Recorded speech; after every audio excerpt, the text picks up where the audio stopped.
타는 듯한 그리고 명치 부분이 쓰리거나 아프다. 위산 저하증은 치료가 없는 걸로 알려져 있지 않습니까? 네. 그럼 위산 저하는 어떻게 치료를 합니까? 척추의 불안정성에서 오거든요. 뭐 이렇게 쌈 싸가지고 먹고 한 입만 네. 위산 저하증 네. 오늘 설명을 좀 더 드려보도록 하겠습니다.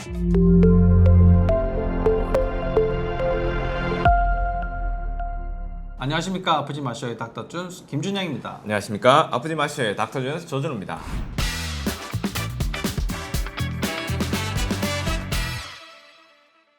저희들이 지난 영상으로 역류성 식도염에 대해서 설명을 이렇게 드렸더니 네.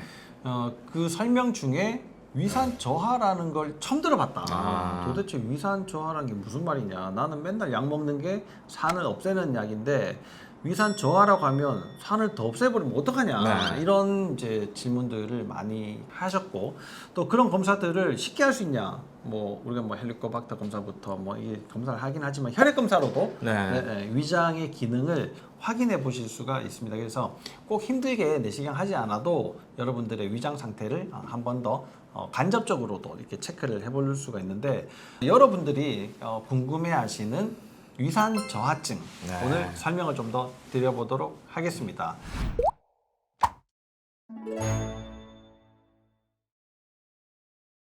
위산 저하증. 네. 때마침 저희들이 이제 운영하고 있는 카페, 네. 아프지 마쇼 카페에 글을 올리신 분들이 있어서 그것 이제 소개를 좀 해드릴 겸 네. 이렇게 이제 겸사겸사 좀 시간을 마련했는데요. 위산 저하증이 역류성 식도염과 관련된다. 이게 이제 우리가 네. 얘기를 했던 거잖아요. 네, 네. 그럼 역류성 식도염이 있을 때 보통 환자들이 어떻게 표현을 합니까? 이런 이야기를 우리가 이야기하는 것보다 네, 네. 환자들이 어떻게 표현하는지를 좀 제가 찾아봤어요. 네. 자, 타는 듯한 그리고 명치 부분이 쓰리거나 아프다. 음. 그 다음에 우리 명치 아래 오목가슴 쪽에 고춧가루를 뿌려놓은 것처럼 화끈거린다. 네, 네. 뭐 쓰린 것이 치밀어 오른다. 와, 굉장히 불편하겠네요. 네, 네, 네.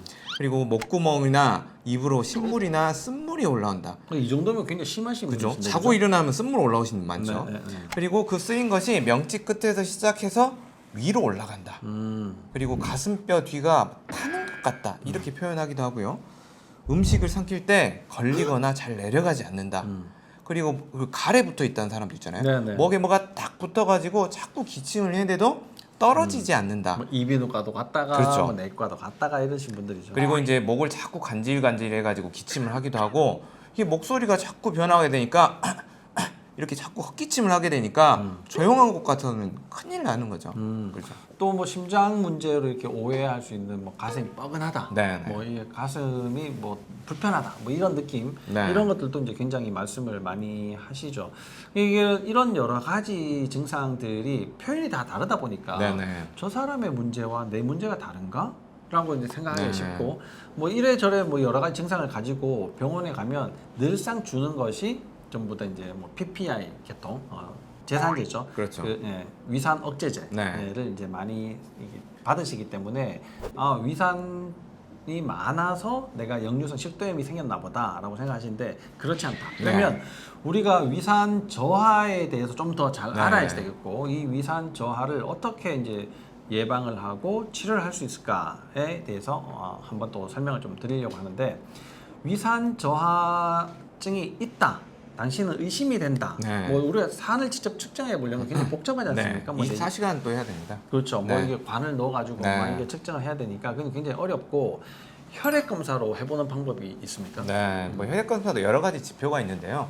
대표적으로 이제 펩시노겐 검사가 있습니다. 네. 그래서 이제 펩시노겐 1과 펩시노겐 2를 검사를 하고 그 비율을 통해서 보는데, 보통 펩시노겐 1 같은 경우에는 조금 뭐 수치가 다르지만 뭐 70이나 75 이하면 일단 이 사람은 위가 기능을 제대로 안 하는구나, 일단 네. 이렇게 생각을 해야 되고, 비율을 통해서도 보통 1번과 2번의 비율 자체가 뭐 서양 기준으로는 뭐 5.6, 뭐 일본 기준으로는 뭐 3, 우리나라 기준으로는 뭐 4 정도. 그보다 낮은 경우에도 이 사람은 위의 기능이 점점점 떨어져 가고 있구나, 이렇게 생각해 볼 수 있습니다. 그렇죠. 위장에 손상이 있다, 없다, 네. 뭐 이런 것들, 그 손상으로 인해서 위장의 기능이 많이 떨어졌다, 아니다를 혈액 검사로 네, 네. 이렇게 이제 간단하게 측정을 해볼 수가 있는 것 같아요. 근데 대부분의 내과에서는 이런 검사들을 사실 잘 안 하시지 않습니까? 네. 그러면 이 검사를 내가 만약에 해보고 싶다 네. 그러면 주의하셔야지 될 점. 네. 예를 들면 이제 뭐 공복으로 네. 이제 오셔야지 될 것 같은데 그냥 아침 안 먹고 오거나 뭐 나 갑자기 생각이 나서 그냥 네. 점심 안 먹고 오고 이렇게 해서 검사를 할 수가 있습니까? 안 됩니다. 상당한 시간, 8시간 이상 금식을 해야 됩니다. 네. 8시간 이상 네. 금식을 하고 난 다음에 이렇게 펩시노겐 검사를 해야 네. 위장의 기능을 정확하게 좀 볼 수 있다. 네. 그러면 그렇게 검사를 해서 이제 내가 위장에 어떤 문제가 있는가를 알고 나서 치료를 이제 해야지 되는데 위산 저하증은 보통은 치료가 없는 걸로 알려져 있지 않습니까? 네. 그럼 위산 저하는 어떻게 치료를 합니까? 위산 저하를 만드는 상황들을 좀 정리를 해야 되는 거죠, 실은. 네. 그러니까 위산 저하를 만드는 일단 세균 감염, 음. 이제 헬리코박터균의 정체를 찾아서 네. 제균을 하는 게 먼저 선행이 돼야 되고요. 두 번째, 그 위산을 분비하는 샘의 기능을 살리기 위해서는 그 샘은 자율신경이 또 지배하고 있거든요. 네. 그래서 자율신경에 어떤 문제점들이 있는지 찾아야 되는데 자율신경의 문제를 일으키는 대표적인 원인이 자율신경 경로인 척추의 불안정성에서 오거든요. 밸런스. 그래서 밸런스 문제들을 꼭 점검을 해가지고 조금 밸런스가 무너져 있거나 안정성이 떨어진 부분들을 좀 집중적으로 공략을 해주고 이런 밸런스를 무너뜨리는 자세가 무엇인지 먼저 찾아서 그런 자세들을 피할 수 있도록 해주는 게 굉장히 중요하겠습니다. 그리고 이제 세 번째는 결국 이런 문제들이 생활습관병이지 않습니까? 네. 이게 식생활에서 대부분 오거든요.